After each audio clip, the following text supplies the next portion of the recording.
All right. Hey guys, welcome back to the 40 Ounce Fridays podcast. This is episode 41, and I'm gonna do things a little different here. I'm gonna try to hurry up and jump into it because I'm gonna be doing kind of like a full review and my thoughts on the Final Fantasy VII Remake because I had recently finished it on, as of this recording, Tuesday. So it'll still be in the same week.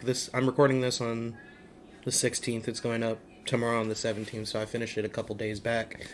And I just wanted to get my overall thoughts on the review because there were differences and changes like they said there was going to be.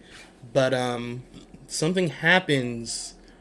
Some things happen in chapter 17 too, but it's mainly what happens in the second half of the ending, the last like piece of the game, the second half of the last chapter of the game. A lot of crazy shit happens. It's some shit that did not happen in the original, and while by the end of the game, they still end up, leaving Midgar just like in the original game and going about their adventure to continue on, and that's where the game ends. The steps taken to get there, there's a lot of different stuff that went on, so I wanted to, give a full review, and as we go down through the review, we'll get to the story parts and get to that part. So if you haven't finished the game, if you haven't played it, you don't want to be spoiled, I will let you know when we get to the point in the review where I'm going to start spoiling stuff. It won't be right at the start. I'm going to go over certain aspects of the game, the history of Final Fantasy and all that good stuff. Then we'll get into the story and the ending and what it could mean. So don't worry about that too much. But other than that, I'll let you know, and also in the description of the podcast, there should be like time markers for each section I go over and review.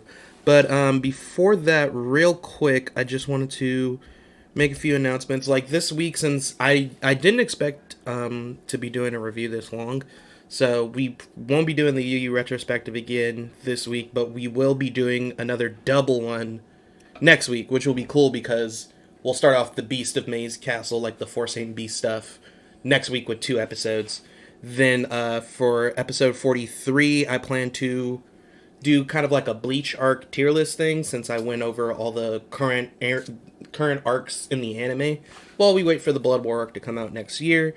And then episode 44, I'll finally be giving my thoughts on Keep Your Hands Off Hizoken because I've been trying to get that done forever and I just haven't gotten the chance. But also, let me go over my notes right here. I have a few things planned for games I want to play and review over the course of the rest of the year. So this is kind of like a tentative schedule. So like things might get changed around. I might do games in different orders depending on when I have the money or the opportunity to purchase them and play them. Shit happens. So we'll see what happens when we get to it. But for future episodes, things I have planned, one thing that's for sure happening are all the Fire Emblem ones because I own Fire Emblem, so I just have to play it. But here's the plans for game reviews and analysis and thoughts for all that stuff going over for the rest of the year. Fire Emblem, Three Houses Blue Lines Path. Then I plan to play Persona 5 Royale. Then Fire Emblem Three Houses Black Eagle Path for Crimson Flower. Pokemon Shield Island of Armor. Then back to Fire Emblem Three Houses for the Black Eagles with the Silver Snow route for the Church of Cerros kind of stuff. Xenoblade Chronicles Definitive Edition. I really want to play that. Fire Emblem Three Houses. I'll go over and give the DLC for Cindered Shadows with the Ashen Wolves house a little review and analysis. Then I want to play Xenoblade Chronicles 2. And after that, I'm going to do Fire Emblem Three Houses, like a final kind of true playthrough of like whatever route I found to be my favorite, and then just try to collect as many students to be on my team as possible through that final playthrough. Then Cyberpunk 2077. Then I'm going to do a overall roundup and kind of review analysis kind of thing. Maybe similar to what I'm going to do with the remake here for Three Houses overall. And then we'll be done with Three Houses at that point because I've done everything I can do with it. Valkyria Chronicles Remastered because I still have not played Valkyria Chronicles 1. I only played 4. So I have it downloaded already. It was like $10 on the Switch store when I bought it. I just haven't gotten a chance to sit down and play it. So I'm going to do that later in the year. Then I want to play Ni no Kuni, Wrath of the White Witch, because, you know, they got that Switch version. One of my friends swears by it. It's a fantastic game. So then we're going to go hand in hand and then play Ni no Kuni 2, Revenant Kingdom right after that. Then at that point, it should be near the end of the year, and we will play Pokemon Shield, the Crown Tundra. Because by that point, that second expansion should be out by then. I also want to try and go ahead and do more proper reviews and game thoughts on games I've previously talked about, like Dragon Quest XI, Valkyria Chronicles 4, Tales of Vesperia Definitive Edition, and even Jump Force, because it recently got announced earlier today when I got up, that Jump Force is getting a port on Switch, and they are getting a Season 2 pass. I still do not like Jump Force, but I want to give like a proper review and my thoughts of Jump Force to give a clearer kind of a overview of why I don't think it's worth the full price, and I do not think it's worth paying full price for a Switch port, even if it is the deluxe edition. I guess the Switch version is going to come with all the Season 1 pass characters. I still don't think it's worth the full price. But I'm going to talk about that later. And I feel like I wanted to do this mainly because they had episodes, and we talked about them before, but it was more so the fact that I feel like I didn't have time to get all my thoughts out on those episodes, just because I did all my other like news, like my quick news and my recommends and thoughts and all those other stuff. So by the time we got to that main topic, I didn't have enough time to talk about it. So I think I'll do reviews similar to what I'm going to do at FF7 Remake, and make sure to time it right in order to get all my thoughts out and just do full episode analysis of it.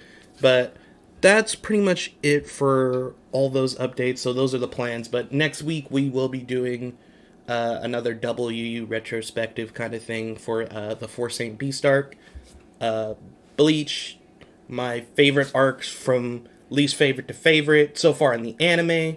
I won't be counting the Blood War arc just yet, and I don't believe I'll be counting the movies unless I get a chance to watch all the movies before I record that. We'll see if I can.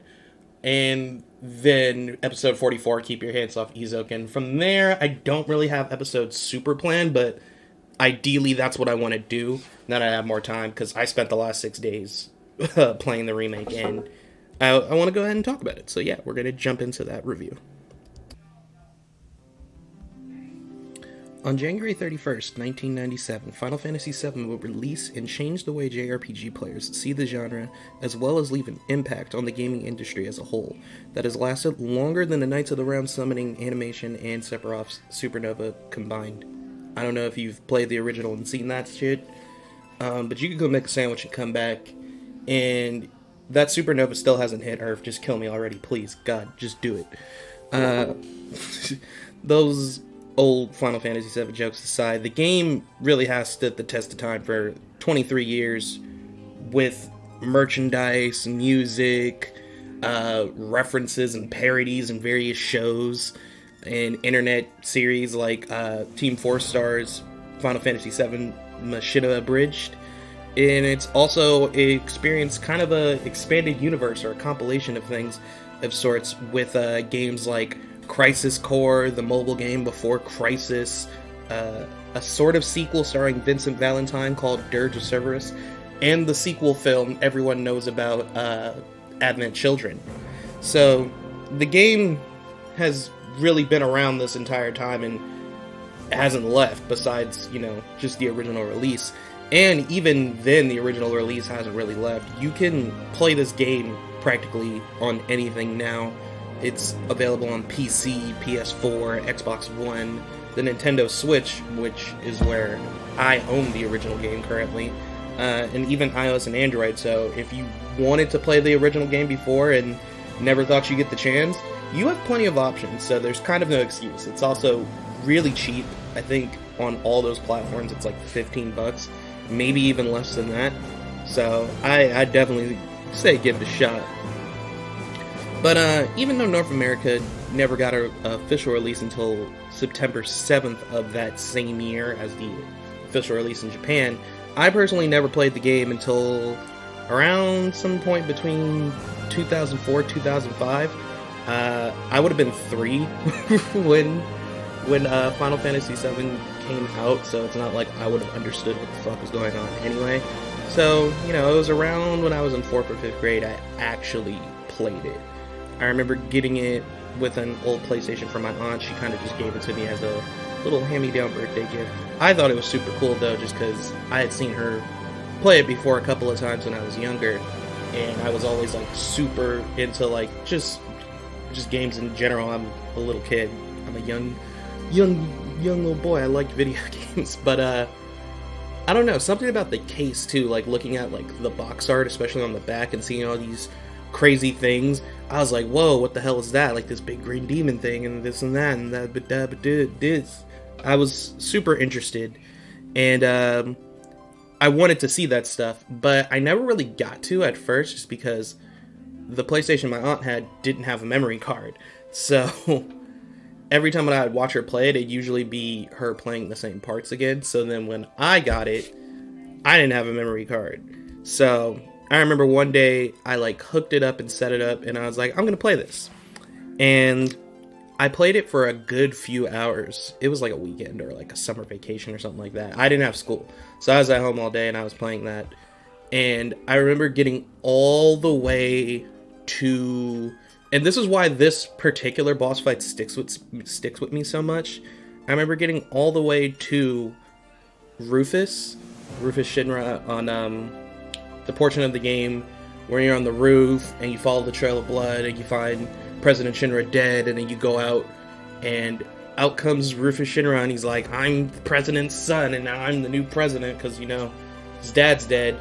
And you kind of make that stand, and then Cloud fights him one-on-one. Well, not one-on-one. Rufus has a pet guard dog with him, and he's rocking a shotgun.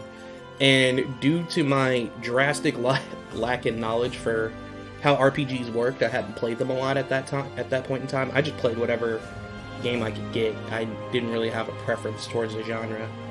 I got fucking wrecked because I didn't know how to optimize or set up my items. I wasn't really getting how the ATB system worked. And I know it's simple, it's just like, I personally didn't get it because I never took the time to sit there and get it. But I was getting, like, understanding little bits and pieces of the story because I was interested in what was happening.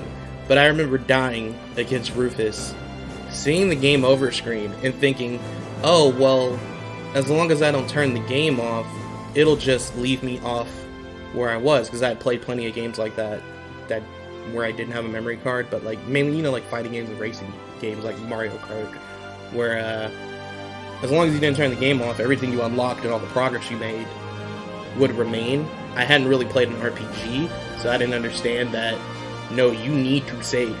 So, when I got back to the main menu and it only said new game, I was like, no fucking way. I didn't get, you know, the effort, and thinking back to it, it was pretty dumb, but it never really stopped me from, like, turning it on just to hear the opening music, and like I said, looking at the artwork, and even putting in like disc 2 and disc 3 just to see like the little pictures, like the artwork, promotional artwork that came up for the game. If you hadn't finished disc 1 yet and you put in disc 2 or disc 3, it would tell you to please insert disc 1, but it would show like a cool little like promotional artwork, like a lot of the stuff they went and redid for their promotion of the remake, stuff like that. And you know, seeing like that, like I said, seeing that giant green demon on the box, wanting to know who Sephiroth was exactly, and what was Genova, what were the Cetra, because I wasn't able to play past that point because I died against Rufus and I didn't have a memory card. So it was kind of something that I just put on the back burner because I didn't feel like playing 4 hours again on any other day just to get there and fail because I couldn't save. So I wouldn't get that answer until around near the end of 6th grade. I finished up playing Final Fantasy Tactics Advance, which is probably the reason I like tactics games so much. And I remember a friend of mine was trying to sell a PlayStation memory card. I don't know why he was. Middle school kids are weird as fuck. But when I heard about that, it kind of clicked in my head. I was like, dude, I have a PlayStation with Final Fantasy VII. And it's not like, oh, why didn't you just buy a memory card, Kyle? Well, I have any fucking money. And It's not like we have money to just be like, here, Kyle, just buy whatever you want. We weren't like poor or anything, but video games are luxury, so they still are. I just have a job now. But I just remember like, oh fuck, I have a PlayStation, Final Fantasy. I can actually play past that point. So I was like, fuck, I don't have any money. And I gave him Tactics Advance because even though I really liked that game and I played it all the time on my Game Boy Advance, I had already finished it. I had like done everything possible in that game. So I was willing to kind of part with it so I could have a new little adventure. And it was near the end of the year, so it was almost summertime. So, boom, now I had a game to play in the summertime. And I remember, putting it back in, putting the memory card in, being able to save my game, and playing all the way back to where I was before. And this time, beating Rufus because I better understood how RPGs worked through playing like a few other RPGs here and there, and Tactics, even though it's a different gameplay style. I understood like the terms and the logic, and I better understood the ATB system because I was older and I was actually paying more attention. So I whooped Rufus's snobby little ass, and I ended up being able to finally leave Midgar for the first time playing that game. And dude, that that heavily sticks with me to this day. Just hearing that like music when you leave the city for the first time and seeing the world map, and you're just like, whoa, you just get to walk out here and explore now? Like, that's it? You just get to go? That shit was awesome. Like, as a kid, that like blew my mind. And even at the time of like playing that game, it was like, what, 2006? So, those graphics were already pretty outdated, but I didn't care because it was something I had been waiting to see for so long. I was so hyped to see it, and I don't think I really felt that feeling of like exploring a world like that in any kind of game like this, that child like nostalgic kind of like, whoa, this is fucking awesome, until I played Dragon Quest XI in 2018. And I think I've mentioned that before, like Dragon Quest XI really brought that out of me. But I didn't get to play the game very long from that point. I didn't even finish Disc 1 because at the time, my brother was still young. He was like a baby. And I remember I wasn't in the room at the time, or I was asleep or something. But he had like came in, either stumbled or fell, and blopped right down on top of the PlayStation. And he's young, he didn't weigh that much, but it was just the fact that he kind of fell on it, or collapse on it with like a lot of force. It like broke the case over the dish tray. I could easily put it back on, like snap it back on. It was just loose, but it also, that force went through and cracked the disc 1 of Final Fantasy VII. So I couldn't play it anymore. If you put in disc 2 or disc 3, it'd just say insert disc 1, but disc 1 was cracked and broken. Like, a piece of it was chipped off and gone. So I could not play the game anymore, and I was so bummed, especially finding out later, because before I finished the game, like, Air's Death and a lot of other stuff got spoiled for me. Later I found out I was almost done with Disc 1, so that shit was a bummer, dude. And I don't think anyone got it at the time, how, like, upset I was over it, because I was super into that game. And it was just something so new for me. It was the first time I really, like, paid attention to a storyline and how things were written and how things went like that. At that point, I had already wanted to kind of do writing, but I think it was really at that point where I was like, I want to write. I want to do stuff like this. So, I didn't actually finish Final Fantasy VII, like, officially, fully all the way through until around college. It was about, like, 2012, so, like, mid that year when I started my first year at college, and I used some of my aid to get a laptop so I could do stuff for my classes from home and at school and all that good shit. And I got into emulators, like the Game Boy emulator, the DS emulator, Des Moon, or whatever it was called, the PPSSPP for the PSP. And then I finally was like, dude, let me just try to cop a PlayStation 1 emulator, download it, figure out the kinks to get it to work right, and try to play Final Fantasy VII. And I managed to get it to work.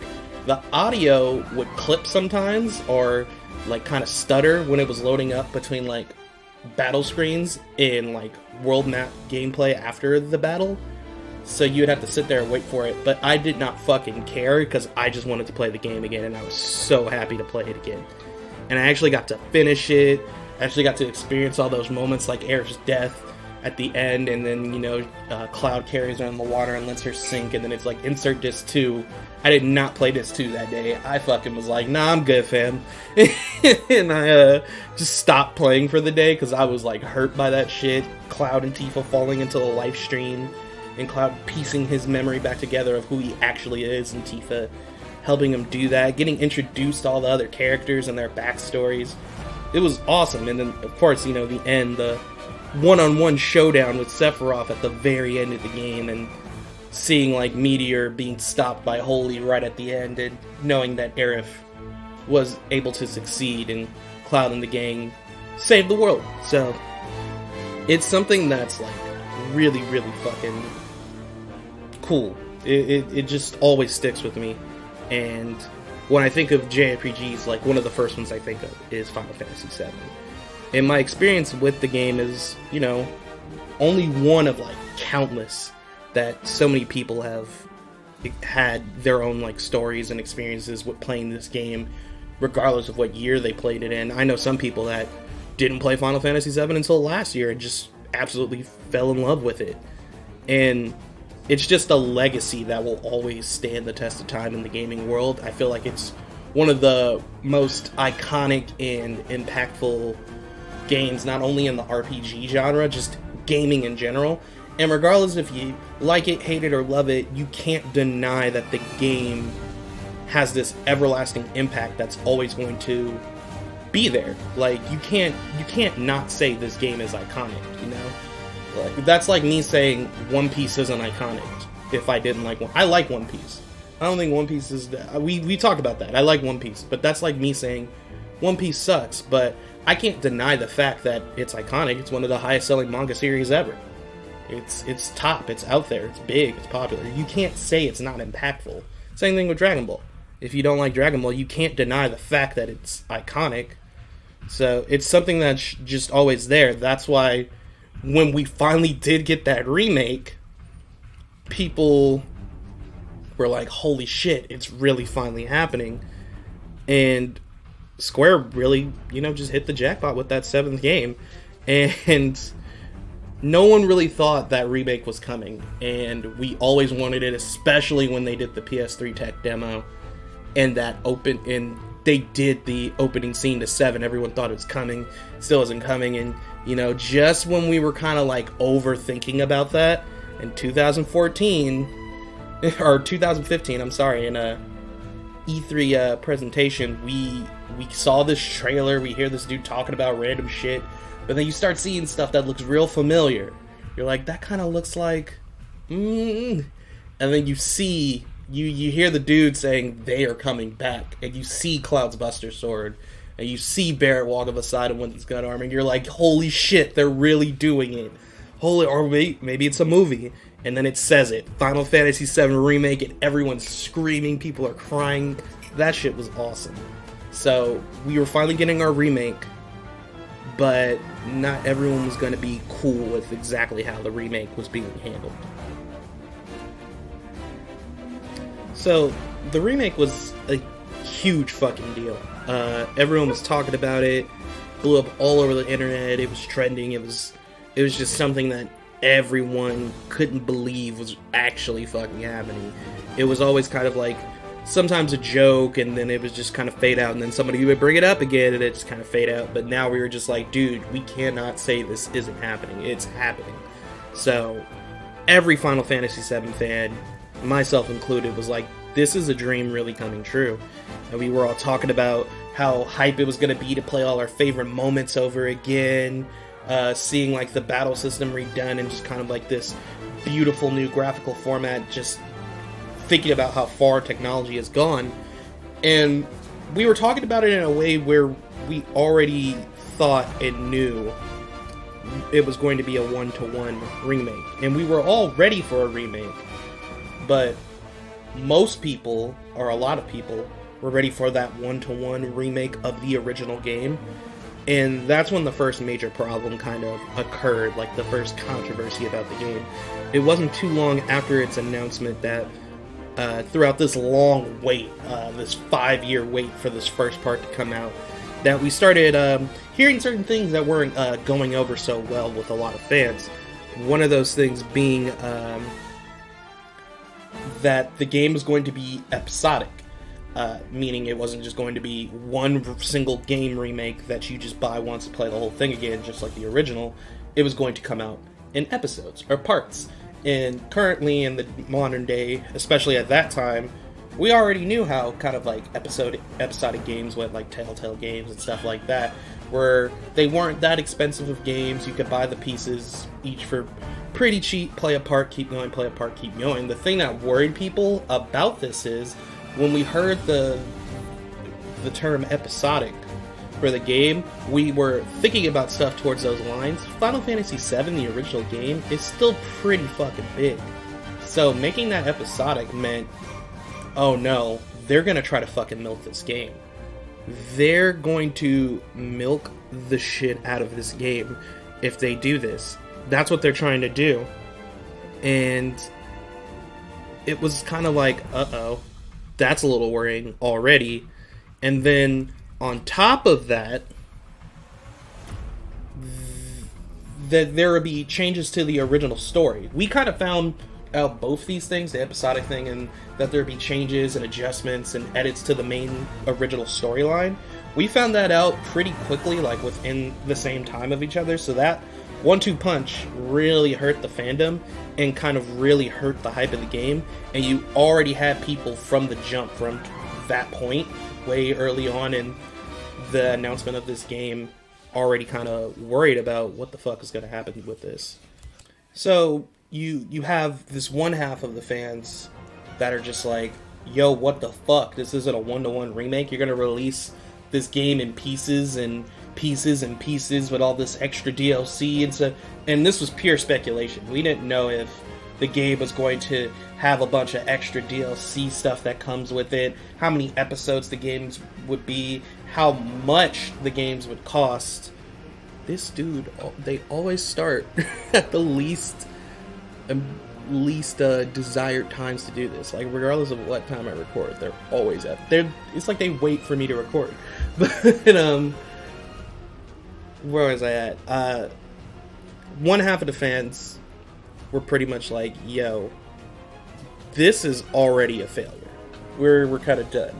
Or not one half, one part. They had another part of the fandom that was very skeptical and worried, but still was just like, we'll wait to hear exactly what's happening.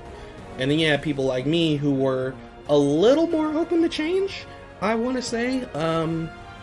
I personally was fine with them doing changes and adjustments and stuff to the storyline, as long as the core plot remained strong, like that skeletal core plot overall of Final Fantasy VII was still there. I didn't mind if they did changes to the story because it's a remake, so I'm like thinking like, okay, maybe they'll reimagine some things and do some other changes. The thing I was worried about was the episodic release, because I was worried about all the DLC and all the money kind of things they were going to try to charge us with, because like, let's say an episode is maybe like 4 hours long, and they're like, $30 please. Be like, yo, what the fuck? Like, that's what I was panicked for, because I could totally see it happening, especially during that time where people were like really bitching about DLC content being just stuff that should already be in the game, especially when it's a game that's already been out for like over 2 decades and you're going to release it in parts. So it was questionable. But the more news we got, the less skeptical I kind of became, and the more open I was to the whole idea of an episodic release. Because at first we found out that, okay, the first part is only going to be the Midgar section. So initial reaction to hearing this for most people is like, yo, what the fuck, are you serious? You're bugging, right? You're lying. Midgar? That's it?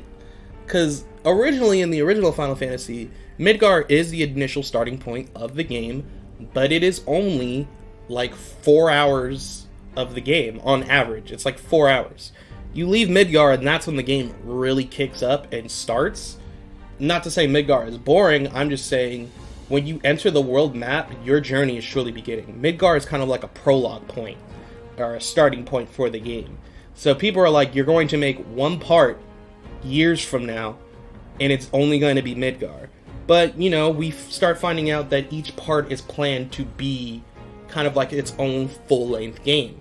So thinking about that, going hand in hand with the idea that this is a remake with reimagined parts and elements to it, me personally, I kind of became more and more open to the idea, because I'm like, okay, well, if they're making each part a full-fledged thing, then I guess they're just going to try to flesh Midgar out and make it this bigger world than what it actually was. And maybe it'll be more or less linear. Midgar is sort of linear. Once you leave to the world map, that's when the game becomes more open world-like.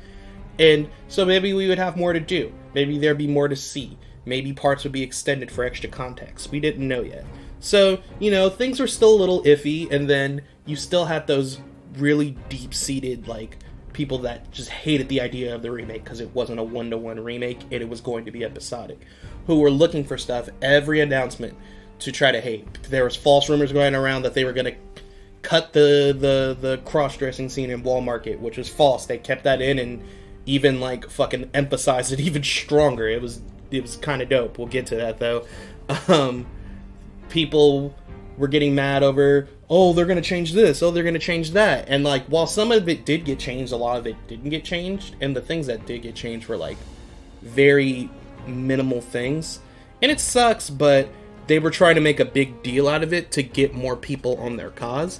And it's one thing to be skeptical and, you know, to criticize something, especially something as beloved as this game, but it's another thing to spread false information or make a false narrative. And one of the biggest things was, shortly before the game came out, we got confirmation that while Red 13 was of course going to be in this part, because you encounter him towards the end of the Midgar section of the original game, he would not be playable in part 1 of the remake. So people were like, what the fuck? I don't want this game anymore. This sucks. You're just cutting characters off the roster. But people didn't take the time to really think that it kind of made sense why at this point Red 13 was not playable.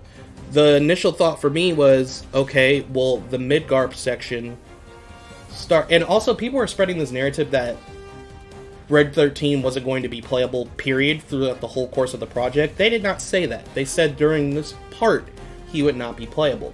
And the reason why that makes sense to me is, in the original game, you meet Red 13, you have a little boss fight, you guys try to escape, you get arrested, or you get caught, thrown into a prison, this happens, fight on the roof with Rufus, fight on the elevator with Barrett Tifa, or Barrett Aerith in Red versus that giant robot, you escape on the road on the motorcycle thing, you leave Midgar.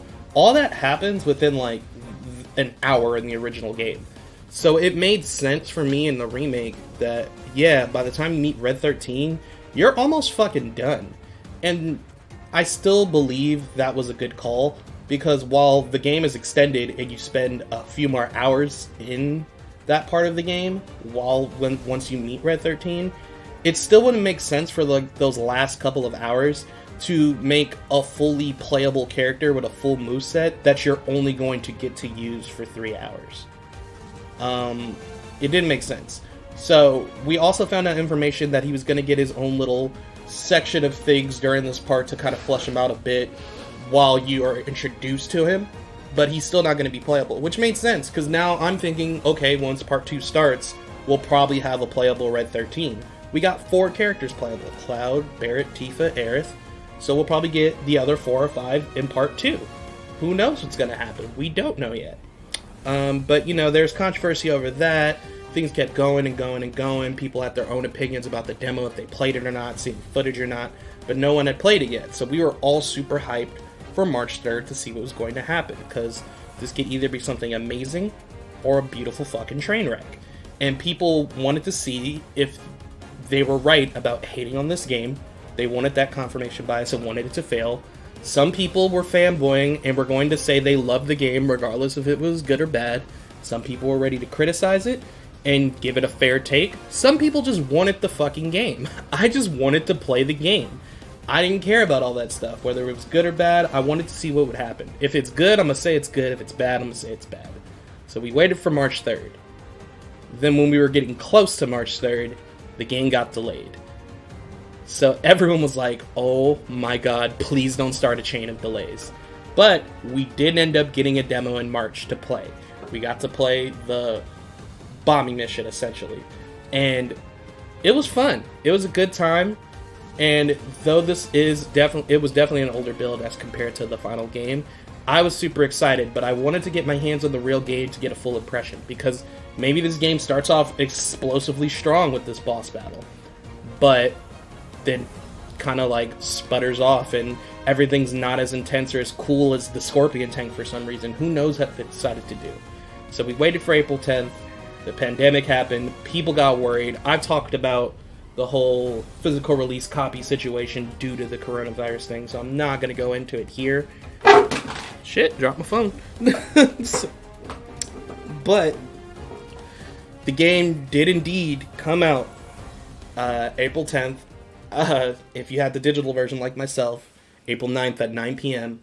So at April 9th, 9 p.m. 2020, I popped the remake in and I started my adventure. Played it for 6 days straight, logged in about 55 hours. Still have some stuff to do even after I finished the game. And so let's just get into a review and talk about it. So we're going to break it down piece by piece, and then for the last portion we're going to talk about the overall story and the ending. So real quick, I want to talk about visuals, the audio, and the gameplay before we get into the story portions. So the first thing I want to talk about are the overall visuals, the graphics, the effects of like certain things, and of course kind of like an art style aspect of things. So just going over the graphics overall, this game is fucking gorgeous. This game is beautiful. It's as beautiful as they said it was going to be. It's as beautiful as we hoped and dreamed. In fact, it's more beautiful than we hoped and dreamed. Everyone in this game, every main character slash kind of like side character, everyone with a name and a specific design is fucking stunning in this game. I just want to start by saying that, except for Palmer and Corneo. They are ugly, but they should look like that. And Heidegger and Hojo. But you get what I mean. For the most part, these people are pretty. I was like, why is everyone so fucking pretty? We knew Cloud was going to come out looking like a pretty boy. He always has. Barrett has the most piercing fucking eyes I've seen in a video game character. I do not understand how or why they did it. But when he takes his glasses off and looks at you, it's like he's peering into your soul. And it's just like, why are you looking at me like that? Wedge is gorgeous. Shout out to my fat niggas. They made Wedge beautiful. Biggs looks like a young Charlie Sheen. Jessie is everyone's new best girl. And there's reasons why. She is stunning and she has a great personality. Tifa, we already knew. Come on now. There's no way they was gonna fuck that up. Aerith has this just charming quality to her. Even Rufus, when Rufus stepped off the helicopter in the fucking white peacoat and the slick back hair with a shotgun, I was like, nigga, why are you beautiful? Why is everyone here so beautiful? It was hurting my feelings. I was like, god damn. Because they look so real. And I think one of the good things about this game is that they managed to make the characters look realistic to a point while still being able to keep that original art style from the original artwork and kind of like those unique qualities we saw in the original game. They managed to balance that really well in the character models and the designs, and to make it look realistic as possible without losing what made those characters so unique to us before. So props to them for that. The CG cutscenes are fucking stunning. And one thing I want to say is the graphics by themselves are already stunning, with the CG cutscenes. That shit looks like real life. Sometimes I was like, this isn't real. This isn't fucking real. And one thing that I find cool, like, for example, you see this in the demo, but the final build really updates on it, is that when you play that watch that opening cutscene, and it shows the train pulling up, and you guys, do that classic Jesse, Biggs, and Wedge get off the train, they take out the guards, Barrett walks out, turns around, he's like, get down here, Merc, and he flip down, and it's Cloud, and he has his Buster sword. He puts his sword, sheaths his sword on his back, the camera goes over the shoulder, like swivels around to over the shoulder to that third person action view for the gameplay, and you're just playing. And the transition from cutscene to gameplay are the smoothest I've seen in a game in a very long time, if not ever. And like I said, I've said this before, games have done shit like this, before all the time. You've seen transitions from cutscene to gameplay like that, but the way this game does it is so smooth, you don't even realize you just got out of the cutscene sometimes. And the CG graphics are better looking than the actual gameplay, but the actual gameplay still looks so good, sometimes you don't even notice that change. And that's why those transitions are so smooth. It's not a jolting, daunting, like, ooh, those graphics went down. It looks so good all throughout, so fresh and smooth. So fresh and so clean. The one thing I will say about the graphics is that some of the textures on doors or other things kind of look a little off here and there, but it's not a big deal unless you really notice. And that a lot of the NPC kind of like the non-specific characters, just like the random people walking up and down the roads in the slums or in the city, their models are definitely not as detailed as specific modeled characters, like the main cast and the side characters and stuff like that. Like, Biggs, Wedge, and Jesse look great. Random dude in the Sector 7 slums definitely doesn't look as good. And it's noticeable, but since you're not usually talking to people like that, you're not going to focus on that as much. You're mainly talking to your main cast of characters, your side cast of characters, so you're always seeing those higher tier graphics 99% of the time. So it's just something I noticed, but it's something I have to point out along with the texture issues here and there. But maybe they'll patch the texture stuff. Maybe the models will look a little better in the future. Who knows? Looks good. Definitely is pushing your PS4 to the limit. So thank your PS4 if it doesn't break down on you. I was so glad my little engine could do it and play through that whole game for 6 days straight. The effects look great. Sometimes when you play a game, the graphics look good, but stuff like explosions or sparks and shit like that don't look as detailed, or they kind of look like they don't fit along with the rest of the game. Everything looked like it fit together really well. You could tell they put a lot of love and dedication into making this game look good, to make the Midgard you imagine in your head look like how you wanted it to be in this game. So I gotta credit them for that. And one thing with the overall visual art style, one thing I really liked about the old game, the original game, is how they modeled the backgrounds and the models. Since they couldn't take up a lot of space for the actual game when they were making it, that game was already 3 discs, they had, the little 3D character models and aspects and things like that overlaid over kind of like these static 2D-ish backdrops for whatever areas you were in. And that overlaid aesthetic just looks really pleasing to the eye, and that's why I think the classic game still stands the test of time, because that shit looks pretty. Some of those backgrounds in the areas you're in look gorgeous still to this day. And one thing I noticed, I don't know if it was intentional or not, is when you're at higher elevations and you can look down at the slums when you're high up on the plate, or if you can see things really far in the distance at a high elevation, the stuff below, like the buildings and the landscapes, kind of look like those static backgrounds and those models from the older game.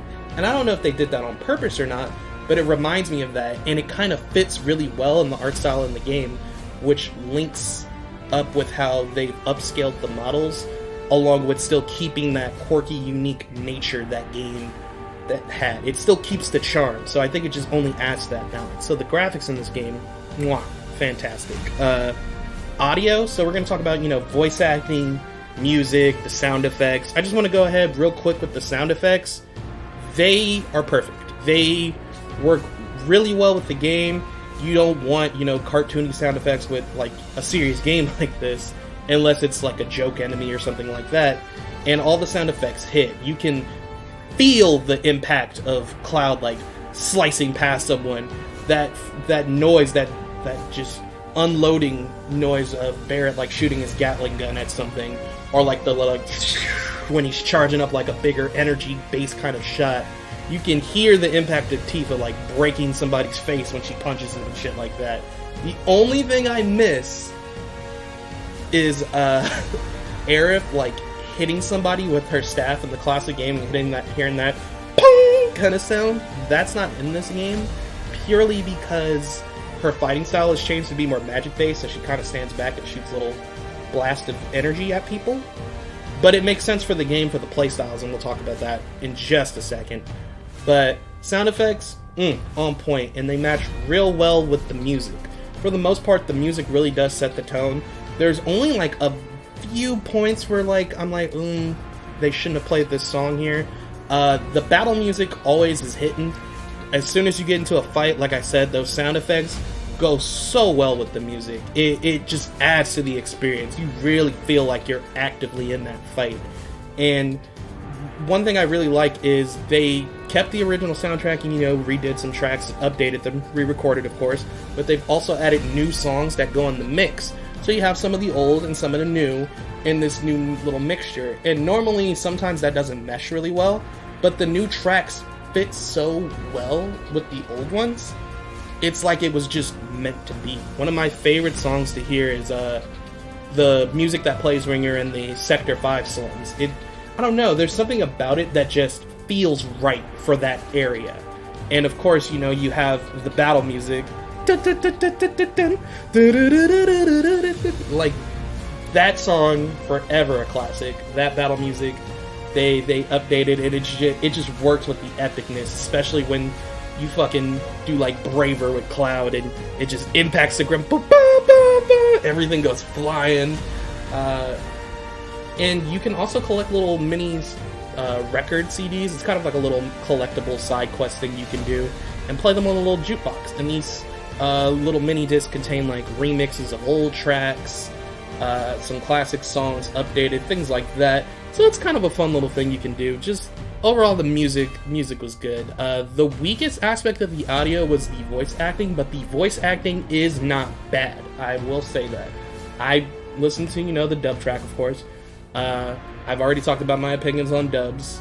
I don't think every dub is great, but I don't think every dub is bad. This dub, for the most part, did a pretty solid job. I think all the voice actors fit... Oh, sorry, my coffee pot is turning off, so that's the beep. But all the voice actors, for the most part, fit the characters. There's only two that I was a little iffy about, and that's Sephiroth and another person. We'll get into that other person when we get to the spoiler parts near the end. We'll be getting into that in just a few minutes. But, Sephiroth's voice, I don't know. I feel like it isn't quite fitting. Maybe I just need to hear more of him, because he doesn't have a lot of dialogue in the grand scheme of this game, which is a good thing. You don't want to use too much of Sephiroth too early, and we'll talk about a little bit more of that, why he's around in this first section. But, I don't know, I feel like the older voice actor, maybe I just more preference to that voice actor. And then the other guy, I just feel like his voice does not fit the character, and we'll talk about that a little later. For the main characters, Cloud's voice actor, I feel like his new voice actor is the closest one that's almost sounding like his previous one. So they did a good job here. I think I wrote their names down just so I can give them their credit. Let me see. So, voice acting.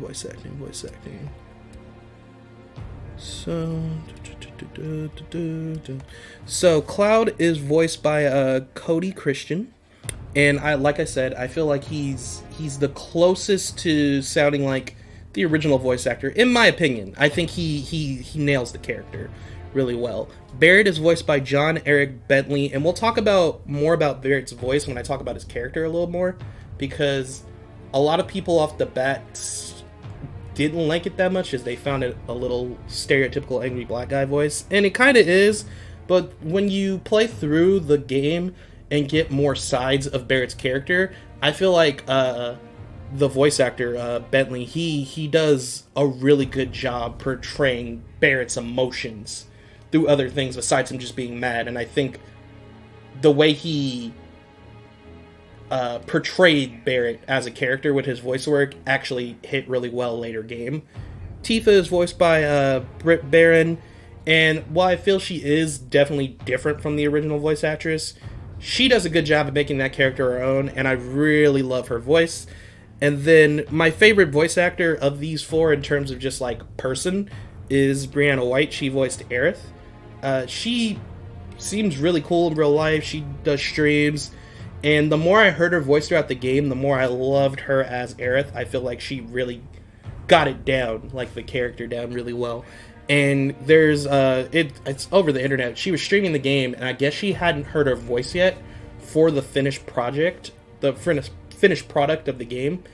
And so when she got to it, she heard herself for the first time in the game, like the finished game, and she starts crying. She's like so emotional about it because you could tell she put a lot of dedication into voicing that character and doing a good job of bringing that character to life in this reimagining of the game. And she had a lot of heart. She has the most heart out of all of them, I think. And there's a few other familiar voices in here too. I won't go over them too deeply just because I feel like that could be a podcast in itself. There's just a lot of people who did some great work in this voice cast. Jesse, Biggs, and Wedge, I like all their voice actors. I think they did really, really good. A lot of the side characters did really good. I didn't hate any of the voices. Just sometimes a few of the voices didn't quite fit the character, but maybe I just need to grow more accustomed to them over time. So we'll see what happens from there. But all in all, it worked really well. If I had to nitpick a few things about the audio, one thing I will say, like I said, sometimes tracks didn't quite fit right with the scenes they were placed in. Sound effects, I don't have any issues with them. Last thing I want to say, it's really small detail, but I like hearing dialogue, even in battle, if it's just random battle banter.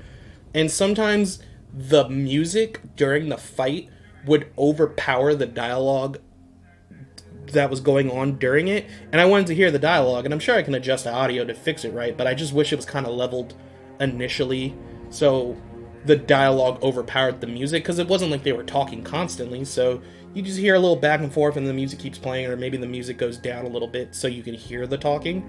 But that's just me, and I'm not talking about when they do their little catchphrases when they do an attack or use an item or something. I mean like actual dialogue scripted for that specific fight. So that's just a little nitpick, but that's whatever. So finally, before we get into the story, I just want to talk about the gameplay.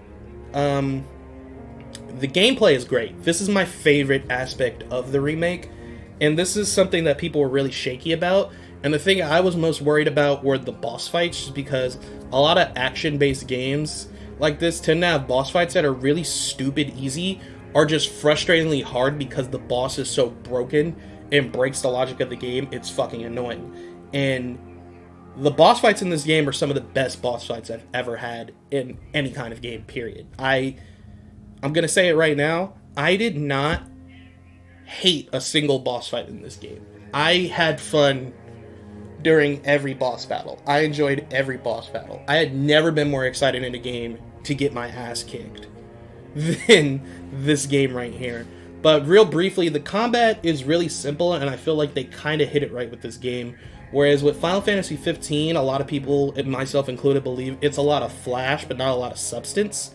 It looks cool, but you're not really pressing much.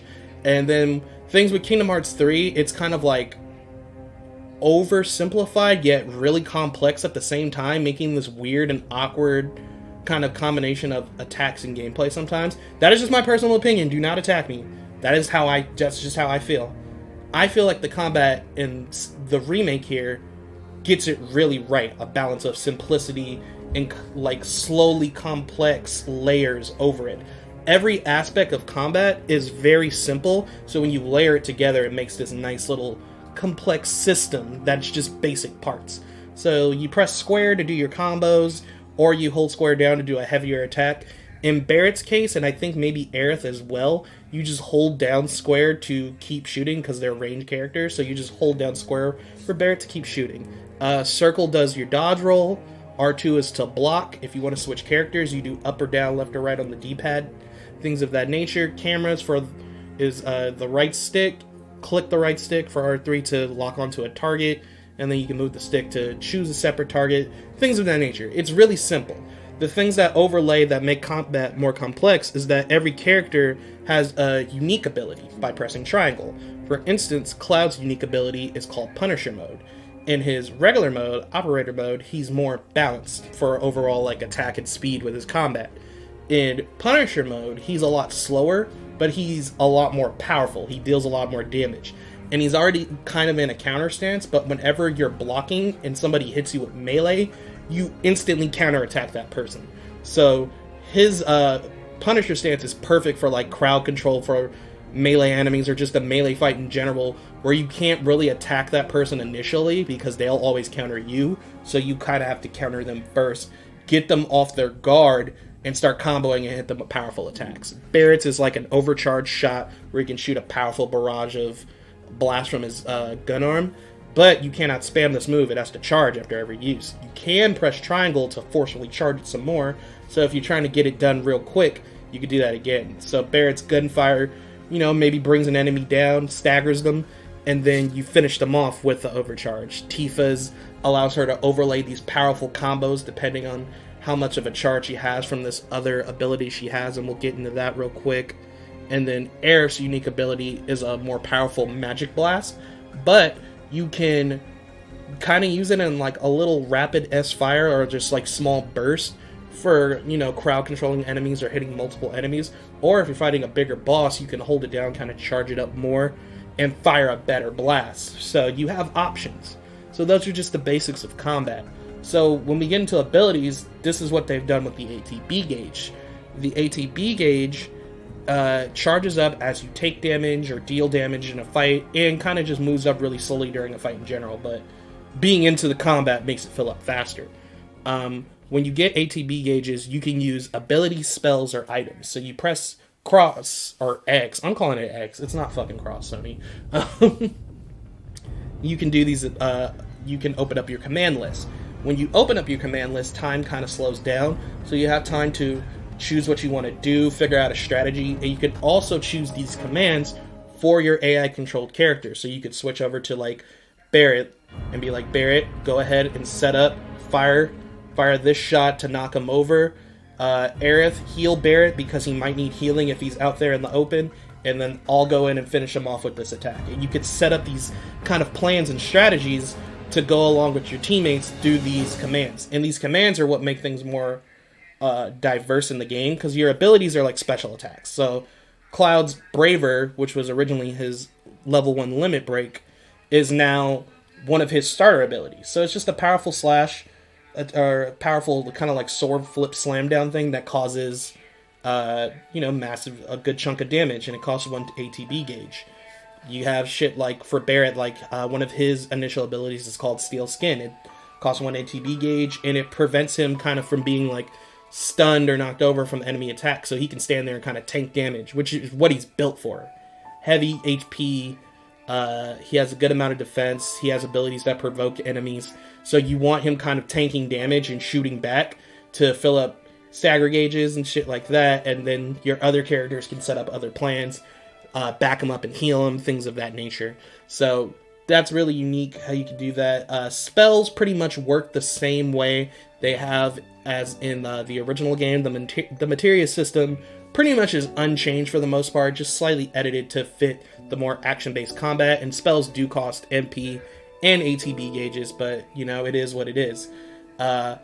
So the materia system still works. If you don't know about the materia system from the classic Final Fantasy game, real quick, there's orbs of magic, or condensed kind of like Mako energy in the world, and this is what forms materia. Materias come in different types, and they have different abilities when you equip them to your weapons and kind of like your armor and your gear. So the more materia slots a weapon has, the more materia you can equip.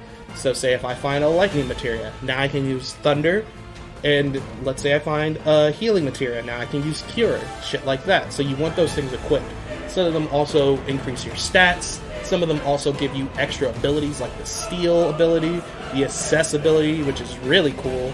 And also, they can amp your materia. Like, say, if I have an elemental materia along with my lightning materia, now my basic sword swings with Cloud deal lightning damage. So, say if an enemy is weak to lightning and I have that stuff equipped, even my basic attacks are going to deal a little extra damage and fill up that stagger gauge for that enemy. So now I don't have to waste ATB on a specific spell or move or something like that to help weaken it. So it's all about your setups, and it just adds to the characters who are already kind of diverse in their roles, and you can make specific builds.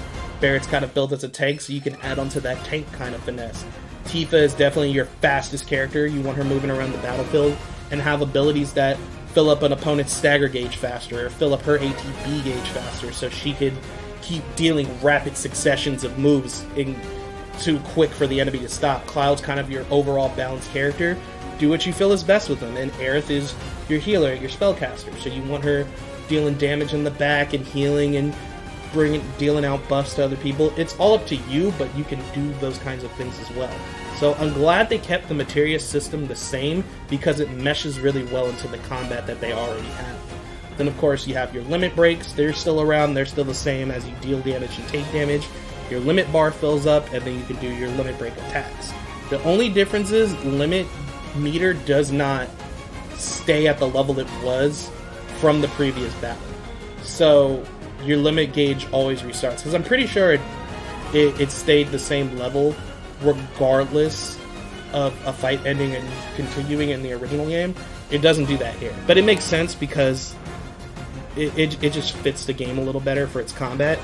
So all that stuff being said, once you figure out all these basic layers and add them together, you have a really complex system of combat, but everything is very straightforward to learn. You can also learn new abilities by equipping new weapons. Equipping a new weapon for a new character gives them a new ability.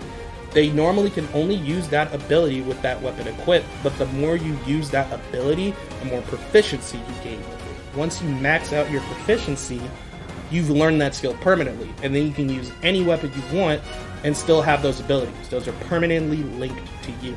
So that's something that's been done before in older games. Just another little thing that just adds to the layers of this as a whole. And that's what I like about the game. Everything is very simple to learn, and it's very easy to understand, but putting it all together and making your own strategies is where the game can kind of get a little more complex, especially with the boss fights. In the boss fights, every boss fight is an event. They have phases. They have 3 different phases. They have different weaponry and skills. Each one has a weakness to exploit. Each one has something they could do against you. Every boss fight is unique, but every boss fight is fair. All you got to do is figure out the weakness, keep up your momentum against that boss, and you will be able to take them down. So when you lose, you don't feel cheated. You feel like, okay, I just have to figure out exactly what this weakness I can exploit is, which is why assess materia is so cool. You can learn information about an enemy and figure out their weaknesses, see their HP, maybe see what moves they might have, things of that nature. So you're always being able to find a strategy that best suits you to beating your enemy. And that's what makes them so epic. That and the fact that there are 3 phases for almost every boss fight. Every boss fight has phases. Every single one is an event. Every single one is super dope. My favorite one, like I said, is Rufus, because that Rufus fight from the original game always personally stuck with me. So being able to fight Rufus on that rooftop, Rufus on the rooftop, and he fires his shotgun to propel himself at you, and he's zipping around trying to hit you. He sticks his dog on you to maul you. He essentially has a move that's a railgun. He was just an awesome fight, and I'm glad. I'm happy with the way they handled it. It was really dope. Favorite fight in the game. So gameplay is fantastic. I think it's the best aspect of this game. So now that we're at the end and we're getting to the core point of this review, I'm going to emphasize this. There are spoilers ahead. I'm going to be talking about the story, mainly the ending point and what people are talking about that's so controversial. You have been warned. If you don't want to be spoiled about this stuff, please stop watching this, or please stop listening to this review, because this is it. This is the point of no return. Once I start talking about this plot, I'm talking about this plot. So, in this game, the story is pretty much structurally the same. At its core, Final Fantasy VII Remake sticks to the original storyline throughout. There are additions. There are other things like side quests. The side quests do the thing I appreciate about the side quests is you don't have to do them. You can skip over this stuff, and they're treated as like mercenary jobs to flesh out Cloud's idea of like, oh, I wanted to be a mercenary from like in the original game, which is why he was helping Avalanche to begin with. And so doing these jobs is like you're helping the locals, you're taking care of monsters. So you're getting introduced to these characters that live in Midgar, mainly in the slums and stuff, and getting to know people. So that's how they flesh out the world a lot. And personally, I didn't feel like it was padding, and I didn't feel like it was daunting to do. They all had their charm, they all had their nice little uniqueness about them. And meeting all these people was really fun. Like, there's a landlady for Tifa's apartment. She's this sweet old lady who's down for the cause of what you're doing, but she knows Tifa's struggling with the choices she's making, this and that. There's this kid named Chadley who has this job, it's like a little internship at Shinra. So, but he actually wants to bring Shinra down, so he helps you with like doing these little battle intel things, and in return for doing those, he'll make a new materia you can purchase and use, and shit like that. And this is where you get some special summoning materias from as well. So there's all these characters that kind of have these quirks about them that you get to know throughout Midgar. It makes Midgar feel more alive. And they also fleshed out Biggs, Jesse, and Wedge, especially Jesse. Chapter 4 of this game, because it's a chapter-based system, so when you get to it's 18 chapters total. Chapter 4 of this game is completely new content.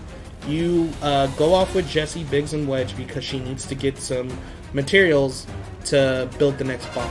So you go with her because you need to get her dad's key cards. You learn more about Jesse as a character specifically, how she wanted to act and do theater stuff, but one thing led to another. Her dad got sick the night of a big performance and things like that. Her dad's kind of in this coma where his soul is stuck in between the living world and the life stream and things of that nature. And you just get to break Jessie down as this deeper kind of character that you never saw before.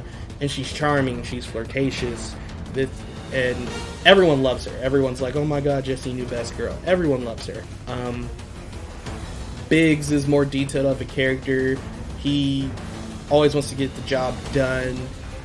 He's always down to fight for They just kind of made Biggs more badass than he used to be, and I really appreciate that. And then Wedge is just this. They still make him the fat dude that likes to eat, but Wedge really wants to do good by you. He wants to be friends with you. He wants to be helpful and down for the cause. He doesn't want to be a hindrance and feels bad whenever he gets injured because he wants to help out and he wants to do his part, which he does, which is really neat. And so it's nice to have these sections because it just makes those characters feel real and adds more impact to them. And then Wall Market is fucking fantastic. Wall Market is already one of my favorite parts of the original game in Midgar. So seeing how they redid it in the remake was fucking awesome. Like, there's still the same stuff you could do. The squat minigame is intense in this remake. Never did I think I would have that much of a near heart attack playing a minigame. The minigames in the remake are so simple that that's what makes them so fun and intense. They didn't try to make them too deep. They're just minigames. You don't understand the feeling of beating Jules by one squat to get that belt. I did it! Just the hype of doing it is so good. It's such a good feeling. They have a battle coliseum in Wall Market, so there is a story portion involving that. But after you do it, and that's where they added the Monster House enemy. Instead of just being in the Sector 5 slums out there, it's like this boss battle in the game in this Coliseum. It's like a Coliseum champion that Corneo has. And it's fucking crazy. He is hard as shit to beat. And it was a good time, so I like how they incorporated that. And you can visit the Coliseum again to do random arrays of battles, get prizes, get rewards. This is where you get your second limit breaks for all your characters, by the way. And you can do harder difficulties and harder challenges later on, shit like that. So it's awesome that they added that layer to it. There's like this massage parlor with this lady, Madam M. She's really unique. You have Chocobo Sam, who runs like a little Chocobo station. The Honeybee Inn. Oh my god. I love what they did with that shit. Because you still have to dress up like a girl to get into the mansion. But Aerith doesn't tell you that plan originally. You visit and there's this character that works there. Really famous.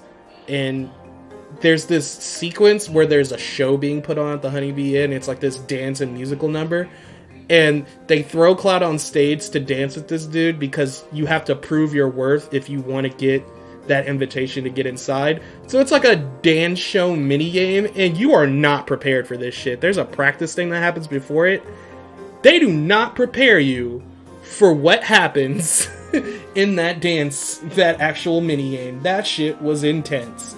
But you get your dress, you get to go into... They still have all that stuff and all those aspects. And just chapters get more fleshed out. The mission to bomb Sector 5's Mako reactor is like 3 chapters long. And you think it would feel like it was dragging on. It does not. Every part of that feels so fucking epic. And you're just like, oh my god. Because you're just going and going and going and going. So each chapter is really high paced and intense for that mission. And it makes it feel more heavily like a mission. So I really appreciate all the ways they've expanded the storyline and added things to certain chapters, certain portions that were shorter. The train graveyard in itself is one whole chapter, and it's fucking cool. I liked playing in the train. It was cool as hell. But let's get to the major changes, and that is the story's controversial ending. Oh, but one last thing I want to say. Barrett's character. I feel like they did a great job once you finish playing through the part. When the game starts off, he does kind of feel like this angry Mr. T stereotype, especially with his voice. But the way the voice actor portrays the character in moments of like, when he gets back and he sees Marlene, you know, his daughter, and he's just so kind and loving to her, and he's like this big soft teddy bear of a dude, and he like reads to her and he's just like, yes, and he's this kind-hearted dude. He feels a lot more gung-ho in the mission to stop Shinra. He gives all these crazy speeches. He feels like a really strong and noble kind of leader-esque character for Avalanche instead of just like this angry black dude that always yells. And when you get to those moments where he's actually showing his feelings, I think the voice actor that portrayed him did a fantastic job. When the plate falls on Sector 7, amazing. The emotions, like when Cloud's like, Marlene might still be alive, and Barrett's like, are you sure? And just like, he executed that character very well. He portrayed Barrett in a way that I feel was fitting of the character, and that's personally for me because Barrett is my favorite character in Final Fantasy VII. So at first I was a little iffy, but once you break down that character and get into those deeper layers, he did a fantastic job. So bravo to John Eric Bentley. I think you did a fantastic job. If you disagree with me, I feel like play through the whole game and look at Barrett's character. There were some lines that were really awkward, like when the plate is activated to fall and he screams out, "What have you done?" Like, it sounds really awkward, but I feel like some of the dialogue might have been a little weaker, or maybe he just didn't have enough character direction. But I feel like he channeled Barrett perfectly. It's how I pictured Barrett in my head. Like, on the outside, he's this tough, angry black dude that's loud and does this and that. But on the inside, he has all these emotions and feelings, and his reasoning for why he joined Avalanche and why he's doing what he's doing is really strong. And it's a strong conviction to him. And the way he speaks with other characters, how his tone of voice goes down. When he takes off his glasses and he does have those, you know, those piercing eyes, it just fits the character. You can see that kind heart when you look Barrett in the eyes. So I like that. So I just wanted to bring that up. But let's talk about the ending. So the game pretty much goes straight forward the way it was. There are numerous changes, mainly being the constant appearance of Sephiroth.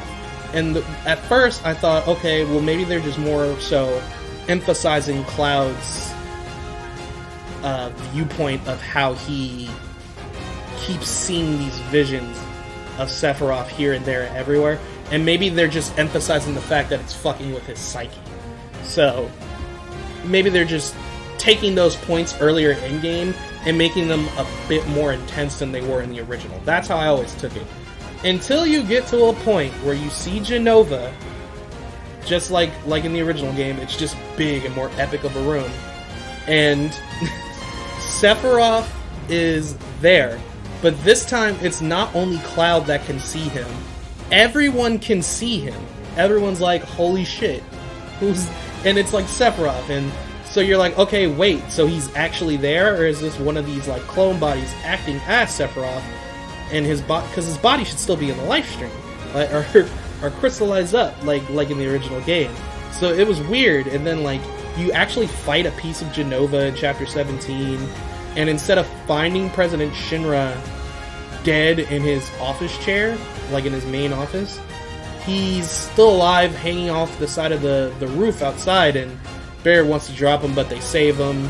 Then he pulls a gun out on Barrett, and then Sephiroth shows up and stabs President Shinra then and there, and then he stabs Barrett. So you're just like, what the fuck? Are they killing... What? And then you fight, like, a piece of Jenova, and it's just like, you're not supposed to fight this yet. This didn't happen in Midgar. But then, we gotta talk about the Watchers of Fate. The Watchers of Fate are those ghost things that you've been seeing floating around in the trailer. And if you played the game, you already know what the Watchers of Fate are. Pretty much what these things are, you find out later in-game. They're pretty much kind of like these guardians of the planet, kind of like these guides that make sure everything that's supposed to happen within the timeline of the planet happens. They make sure that the timeline isn't deterred or changed in any way. So whenever you see them, you start to, when you think about that, you kind of start to notice every time they were interfering, it was when something in the main plot from the original game was going to change. Originally, or in this remake, Barrett wasn't going to have Tifa or Cloud go on the mission for Sector 5 because Tifa was having second thoughts and they didn't want to play Cloud anymore, so they weren't going to go. That's when those spirits show up, and during Chapter 4, Wedge gets injured, so now Cloud has to go. And then at the start of Chapter 5, they're attacked by the spirits and Jessie gets injured, so now Tifa has to go. So it kind of forced them to go on this mission to keep the timeline going the right way.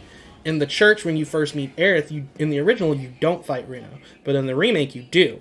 And when Cloud is about to finish him off, the Watchers come out and carry Cloud and Aerith out of that room into the back where the next sequence of the game is supposed to take place. You're not supposed to kill Reno. Like, stuff like that. They make sure everything goes the way it's supposed to be. It's like, if anything's going against what happened in the original too deeply, like major points that are changing too deeply, they stop it from happening. Because the timeline has to keep going the way it's going. So, when we get to the last chapter, after you do the whole motorcycle chase against the motorball on the highway street when you're escaping Midgar, normally, this is when the Midgar section would end. You would leave Midgar and keep going, and that's when the journey around the world map to find Sephiroth would be. The difference about this is, after that portion, you see Sephiroth again, and he opens up this big, giant portal as he cuts through the Watchers, and he goats Cloud into going. Try to goats Cloud into going in. So now you're just like, what the fuck is happening? And then Aerith opens up a doorway with the Watchers on her own, talking about if they go in here, they might change fate. But this could change the fate for their future and even change who they are as people. So you're just like, what the fuck is happening? So you go inside, and you're transported into this weird, crazy, like, twister, and the Midgar is wrecked, and everything's flying in the air, and there's debris everywhere. And the Watchers kind of form into this giant boss Watcher that looks like the first boss to a Kingdom Hearts game. And I shit you not, you have to fight this thing. So, as you're running over to fight it, like, these other Watchers kind of cluster together and form into a sort of a spirit. Or these three, like, spirits, like these three kind of Watcher sub-bosses. But if you look at them closely, one of them uses a sword, one of them uses a gun, and one of them just fights with their fists. These seem to be representations of Cloud, Barrett, and Tifa, maybe from a different timeline. Because if you analyze them, it says they come from a future timeline. And they're here to make sure things go the way they go. So you're pretty much fighting the Watchers, and you're pretty much fighting against fate. So after you defeat them, you end up in the end having a final boss battle against Sephiroth. Yes, correct. You are fighting fucking Sephiroth in the Midgar portion of the remake, which never happens. You don't even see Sephiroth in the Midgar portion of the game in the original. Never. You don't even get a flashback of him, I believe, until after you first leave Midgar. So this is different. This is very fucking different. For those who haven't played the original, none of this ever happened. So after that, you fight against Sephiroth, and I'm not gonna lie, these boss fights are epic. The final boss fight against Sephiroth is amazing, but it's so weird and out there. So then you beat Sephiroth, right? But you didn't beat him, you just kind of beat him in that boss fight. And then you shut everything down. The Watchers are trying to stop Cloud from landing a finishing blow, but, you know, the team stops the Watchers from getting in his way as he does that. And then Cloud and Sephiroth are transported to this weird looking space kind of area, and Sephiroth refers to it as the edge of creation. And this scene is very reminiscent of the actual final clash you see in the original game of Final Fantasy VII, where Cloud's like floating down from the air and you see Sephiroth below him, and they have that final one-on-one duel where the camera flashes back and forth between them. They reference that fight from the original game. And you see a cutscene of Cloud fighting Sephiroth, and Sephiroth just beats him. Cloud's not ready, and he does this cryptic... Sephiroth gives these cryptic words like he has been throughout the whole game, just like, oh, I need you, Cloud, da-da-da, this and that, I need you to change everything, I will not end, and you won't end, and this and that. So, Sephiroth leaves, and then eventually you leave, and then the game shows like the Watchers kind of dissolving away and turning into like this sparkly lights of dust. So essentially you've changed fate. Like you and the team have changed the course of the game, because you've also been getting visions of like flashes of moments from the original. Like you see kind of brief flashes of shots that is clearly the scene where Aerith dies in the original game. You see a shot of Red 13 running, but it's reminiscent of the end credits scene of the original game where you see Red 13 running with his cubs, and you see like Midgar, but it's kind of like a ruined city now and the world's different, so it's deep into the future. You see visions of that throughout the boss fight when you're trying to defeat the Watchers and change fate, so it's like, what the fuck is going on? Also, they show flashes of Zack. That is correct. This is the voice, and this is the other voice actor I feel didn't fit the character well. They show the scene of Zack's last stand from Final Fantasy VII Crisis Core, where he fights the 100 soldiers and then, you know, dies afterwards, and which forms Cloud's character complex, where he takes on that persona of Zack and leads to the event starting Final Fantasy VII. So they show that scene before you go in to fight the Watchers of Fate. And then after you beat that, and as Zack's fighting, you can see the Watchers all around them, but it seems like only certain people can see the Watchers of Fate. Like Aerith only could, but then when Aerith touched Cloud, Cloud could see them, and then later Barret and Tifa could, and then Red 13 could. So everyone linked together eventually could see them. And Rufus also could, but I think that's because he fought with Cloud, so he was able to view that as well. And so it's really weird how it works, but I'm gonna get into what this ending could lead to. But after you beat you beat the Watchers, and then it goes back to Zack. Zack has beaten all the soldiers, they're all on the ground, he's beaten and bruised, and it's supposed to be his final stand. There's a loud boom behind him, and he looks off at Midgar. The Watchers were surrounding Midgar the whole time before that fight, in that flashback timeline world wherever Zack was, but he could not see them. So he doesn't know what that boom was after, which was the Watchers dissolving away into that golden light. And then it shows, you know, people in the Sector 7 slums starting to rebuild. It shows Marlene, you know, watering plants because she's with Aerith's mom back in Midgard, like Elmira, she's with her. Biggs lived. They show Biggs at this little orphanage in the Sector 5 slums living, and it hints that Jessie might have also lived because people feel like they could see her glove on the table next to where Biggs was laying. So maybe she did, maybe she didn't. We don't have confirmation. Wedge survived, and you find that out in Chapter 13 of the game, and he helps out a bit, but it looks like he might have met his end trying to fight against the Watchers during Chapter, I believe it was 17 or 18 it happens in, at some point there. And no, it's 17. It's Chapter 17. It's near the end. When Barrett, Aerith, and Red 13 are fighting that boss in the elevator, they change the scene around. You still end up fighting that boss, but you fight it on a more ground floor level of the Shinra building. But Wedge sees them like falling down past and seeing what's going on, and he tries to go help and stop it, and then the Watchers don't let him. And so his fate's kind of unseen, but a lot of people think he died. So you have shit like that happen. But at the end of the game, you know, when Marlene looks back, she's watering a plant, Elmira calls her. She looks back at the plant like somebody was calling to her. And then it cutscenes over to Barrett's hand reaching out like, you know, Marlene, I'll be back. And it shows our cast looking off at Midgar, far off, because now they're leaving Midgar. So the story seems like they're exiting Midgar to go stop Sephiroth, just kind of like how things in the original game were when they were leaving, except the goal is more already exact to stopping Sephiroth, whereas before it wasn't exactly that quite yet, but they were on their way to figure out what Sephiroth was doing.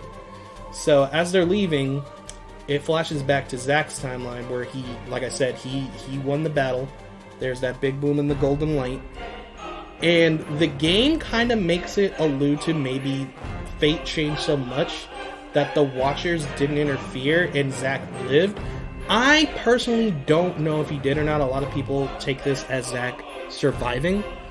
And I don't know. Maybe he'll still die because also at the end of the game, you kind of see like a timeline convergence kind of thing, if you want to say that. It's really weird. The team's leaving, and as they turn, it starts raining, and then Cloud and Aerith are walking, and then it shows Zack, you know, carrying Cloud back from that past, because, you know, in Crisis Core, Cloud lives, but he's unconscious through that whole thing before Zack dies, and they're like walking towards that cliff that's looking over Midgar as Cloud, Aerith, and the rest of the team are leaving towards the opposite direction, and it shows them kind of walking past each other, but it's not like they see each other, it's like different time periods, but it's like this weird scene of like feeling like, okay, you know, it was strange, but people take this as Zack surviving.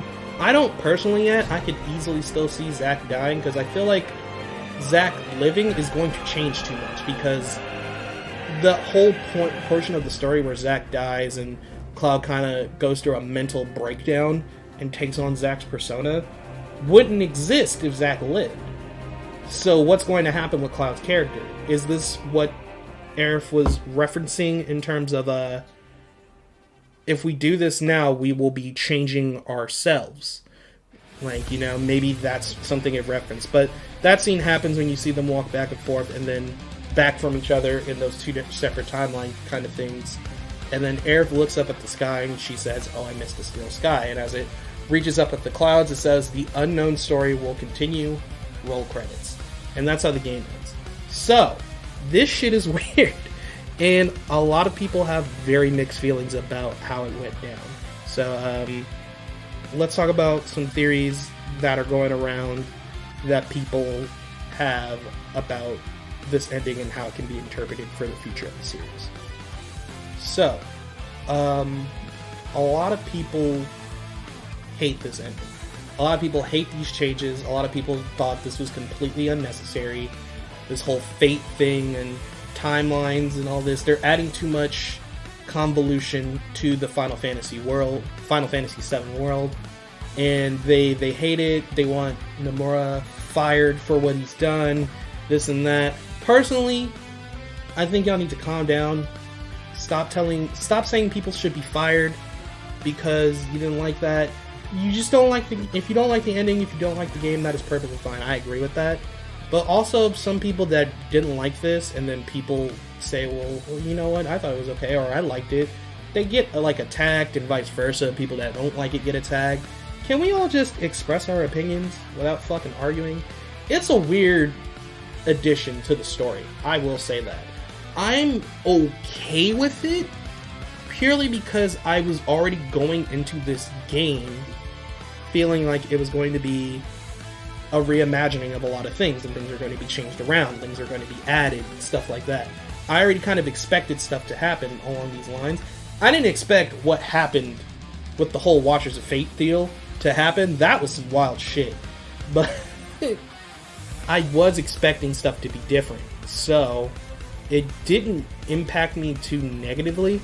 But at the same time, I didn't really love that portion. Like, the boss fight against Sephiroth and all that other stuff was cool, but I feel like the way they executed this idea with them changing fate, essentially, changing their fate, it was really weird. I feel like they could have executed this idea better if they were going to go ahead and do it. And I feel like they could have done this in a better way than they did. Because, yeah, the Watchers have been there throughout the whole game, but I feel like the build-up into, like, that giant boss fight against, like, these Watchers of Fate was really just sudden. It was like, what the fuck? Like, it just kind of came out of nowhere. And there kind of wasn't enough build-up between, like, what the Watchers we perceived were and that boss fight against the giant, heartless-looking fusion of Watchers. So, regardless of how you feel about the ending, it is what it is. And pretty much this kind of makes it more up in the air for the future of the Remake project. Because now, since they've defeated the Watchers and are now changing fate clearly, things could be very different compared to the original game from what's going to happen now. Because now, fate has changed. Do I personally think the Watchers are gone for good? I don't feel like they are. I feel like they've just defeated them now. For now. I don't think the Watchers are gone permanently. And the reason I think that is because if they come from the livestream and they represent, like, you know, the planet and moving fate in the way it's supposed to move, I don't think they could be killed. And if they know all these timelines that are from all these timelines linking together and all these different futures, I feel like they're kind of like infinite or an eternal thing within the life stream as long as the life stream is around. So I don't see them like vanishing. I feel like we beat them now and change the course of fate for this moment, but they might try to come again and force us back on the original path. And so there's still a lot of stuff to cover, like why is Sephiroth already really here when he shouldn't be? Because literally he shouldn't be. Like, the real Sephiroth should not be here yet.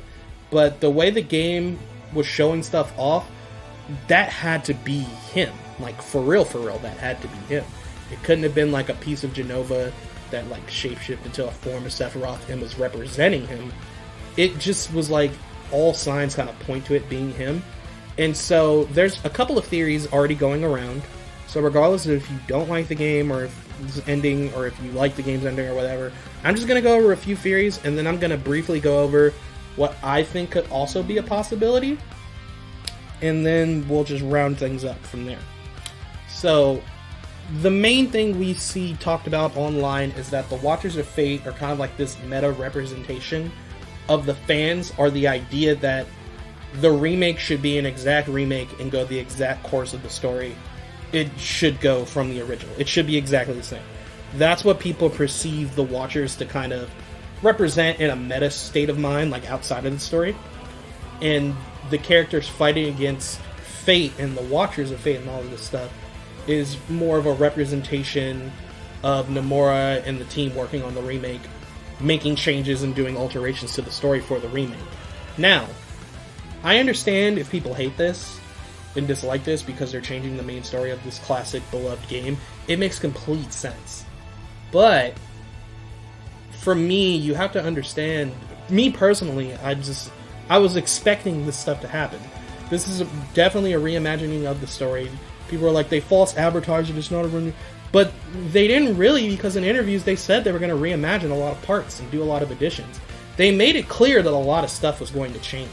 But they also made it clear to us that they were going to keep the core bits of the Final Fantasy VII Remake, which is why in the Final Fantasy VII Remake, which is why I personally think that in terms of the core plot, we're still going to get certain major moments. And I'll go into that when I bring my own kind of like idea of what might happen for the future of these games later. But anywho, so that's the idea of that. So when the main cast defeats the Watchers and changes fate, essentially that is the representation of like from here on out in the project, all bets are off, anything can happen, and the plot could be completely different. That's what people think might happen. And it's very likely that it could. That's a strong idea, that's a strong theory, and there's a lot of proof backing it. Mainly the idea that Zack is alive. I still don't think Zack is alive, and if he is alive, I don't think he's alive in the current timeline, the remake timeline. I think maybe another timeline opened up, and I kind of don't like that either, because changing fate and time travel and stuff, it could work for the remake project, but at the same time, you don't want to do too much with that concept. I feel like very few stories can handle time travel really well. I think the games that do it best are Chrono Trigger. Chrono Trigger did time travel the best out of any storyline I've ever seen, hands down. And Dragon Quest XI, for the third act of the game, like the end game, third act for the true ending, they handled how the time travel kind of thing worked in that game really well. And when I do like a better review of that, I'll go over why I feel that way. But they could do it, they just have to be careful. Because I don't think it's too convoluted yet. It's very straightforward to understand what the Watchers represented, what they were trying to do, and fate being changed. I think that's straightforward enough. It just didn't feel like Final Fantasy VII, which is what a lot of people have a problem with. And that's the thing I believe could have been better. They could have executed this idea of changing fate to show that this game is a reimagining and an alteration of the main story a lot better than having that kind of Kingdom Hearts-esque scene. But you know how Nomura is with his fate plot lines kind of stuff. But I'm welcome to the idea. I just hope it's handled well. And if you're not, that's fine. I understand wanting the classic storyline. But that leads me to, well, what about Sephiroth? A lot of people think this Sephiroth is not the Sephiroth from the remake timeline. He's from the original timeline. They think through the live stream, Sephiroth survived, kind of essentially went back in time, and now is trying to change like the history of what happened, change fate, and trying to slowly force Cloud and the team to change fate so that his defeat maybe could be undone. That's why at the end of the game, when Sephiroth asks Cloud to join up with him and holds his hand out, it's because Sephiroth needs him to do things differently in order for Sephiroth to succeed, which is why the Watchers kept trying to interfere with him and why Sephiroth would interfere at the Watchers. He didn't want the Watchers getting in the way and making sure things went the way they were supposed to. That's what people theorize, and it would make sense because like I said, the real Sephiroth shouldn't be here yet. He should still be crystallized up at the Northern Crater, kind of, in a way. Like his real body. Like, and for all we know, maybe it still is a fake body. And like a piece of Genova, or like, you know, those dudes with the number tattoos for the reunion. But we don't know that yet. But all bets are kind of leaning towards that being the actual Sephiroth, and now they have to stop him. Because they didn't kill that. They didn't kill that thing. If it was a piece of Genova, I feel like that boss battle would have ended in its death, but then they would have known it was a piece of Genova, and that Sephiroth's still out there somewhere. But instead, he gets away from Cloud in the end. So I'm just like, well, that had to be the real him, because they didn't beat him. What would be the point of not beating that piece of Genova? Especially when they beat a piece of Genova in Chapter 17. So, that's how I feel about it. So that's the main theory that I see going around, that the Watchers of Fate being that representation of trying to make sure the story goes how it originally went. The characters fighting against fate being a representation of Nomura and the team changing the storyline around. Sephiroth coming from a different timeline via the live stream of the planet, and which is why he knows about the Watchers and this and that. Then it's like, well, why does Aerith know about the Watchers? She didn't in the original. well, a lot of people also theorize, well, maybe this Aerith's not from this timeline either, and I'm like, I'm gonna doubt that one, because the backstory for Aerith's character of how she ended up with Elmira as a child plays out exactly the same as the original. There's like no difference between how Elmira found Aerith and their mom in the remake than in the original.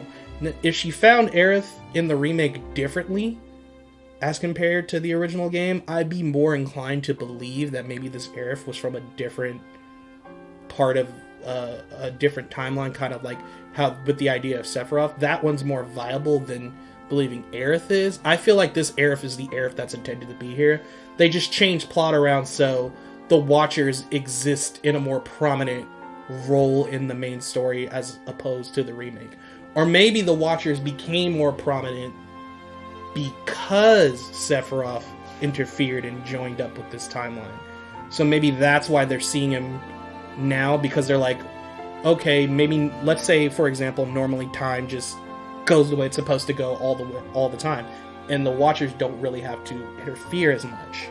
But since Sephiroth is interfering with this world by going back and trying to undo shit, the Watchers are taking a more prominent place in the storyline, because they're trying to make sure things go the way they're supposed to go.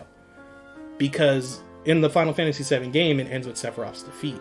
But what people are thinking the remake is going for is kind of like it being like a remake, reimagining, sequel-esque kind of thing to Advent Children. Whereas when Cloud beats Sephiroth again in Advent Children, Sephiroth's like, I will never be a memory. Meaning that no matter what they do, he'll always find a way to come back, no matter how many times they defeat him. So maybe the Remake project is going to lead to Sephiroth, trying to undo his initial defeat, and then due to the main cast changing fate, it's going to lead to Sephiroth being defeated permanently to a point where maybe he's completely destroyed and can't come back, which is something I believe could happen.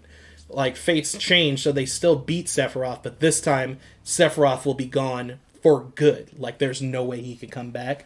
But in order for that to happen, fate needed to be changed from what originally happened, which means things might go down differently. So those are the ideas. My big theory or idea that I think is going to happen is kind of, it made me think back to JoJo's Part 5. So spoilers for JoJo's Part 5 if you haven't watched that. But at the end, we find out about a situation that happened shortly before Bucciati and the crew met Giorno at the start of the storyline. And it was another job involving a stand user with a stand called Rolling Stone. Rolling Stone was a remote stand. It could not really be controlled.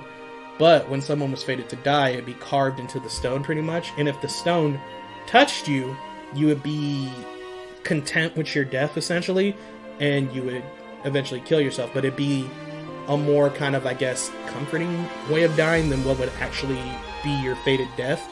So Rolling Stone is trying to make sure it's not too horrific of it. I'm not explaining it too strongly, but that's pretty much what it is. Rolling Stone detects people near it that are like fated for death, and if the stone touches you, you become content with that idea. So during this whole like little mission or job thing that happens, the stone carves in Bucciati, so Bucciati is doomed to die. So it starts trying to chase down Bucciati and touch Bucciati. So Mista is constantly trying to stop it, but the stand user's even just like, yo, you can't stop it. If someone's fated to die, they're fated to die. They're going to die. So Mista, at first, it looks like Mista essentially beats the stone by like grabbing it, and when he falls from a building with it, the stone like shatters in the dust, and Mista lives. He lands on the car roof, They kind of, the job seems done and they kind of leave, but as they're walking away from like the dust of that stone, it carves in not only Bucciati now, but two other characters in the crew, Abakia and Narancia. So now all three of these people are fated to die because Mista fucked with fate. But because of this happening, the events of Part 5 kind of end up taking place, which leads to the ultimate defeat of Diavolo. So things were still fated to happen. Bucciati was going to die no matter what. But because of what happened with this, fate was shifted into a point where they were given the opportunity and succeeded in stopping Diablo and, you know, his evil deeds. But there was a cost in changing that fate, which was Abakio and Naranja's deaths. So, what I feel like this could be a similar idea going on in the remake. Maybe certain plot points are just destined to happen. You can't change certain aspects of fate. Like, I still fully believe Aerith is going to die in the remake. I don't think they would change. It's too major of a plot point to change. Because when I look back at part 1 of the remake, it's not like they drastically changed major story elements. They just added on this major point of like Sephiroth already being here and the Watchers of Fate trying to make sure the timeline goes the way it goes. But other than that, when you think back to everything that happened in Midgar, it kind of just happened the same way it was supposed to happen. Certain things are just fated to happen. The plate fell. They didn't stop the plate from falling this time. And the Watchers interrupted to make sure, you know, it still happened.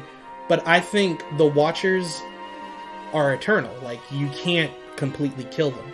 So even though they're going to be fighting against fate and certain aspects of fate might get changed, like how they will going into part 2, I think certain major events that unfolded in the original game are just destined to happen, no matter what. I think Aerith has to die. I think it's just a thing that needs to occur. But maybe some other crazy dark shit is going to happen to our cast. Maybe other cast members will die this time. Maybe more people will suffer. Maybe more shit like this and that will happen. Who knows?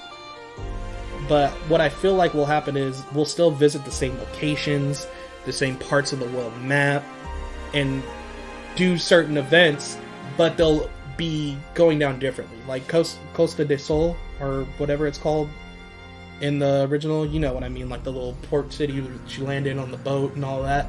Maybe events in Costa del Sol go completely different than they did in the original. The scene where they snuck on the boat to get there, maybe that will go completely different. You know how it ends with them fighting a piece of Genova, and that's the first time they fight a piece of Genova? Maybe it doesn't happen this time around. Maybe something completely different happens. Maybe Aerith still dies, but she just dies at a different point in the game. Whether it be earlier or later. Who knows? But I feel like certain things will still have to happen for the story to end properly. And for the story to still work as a whole and retain what made Final Fantasy VII Final Fantasy VII.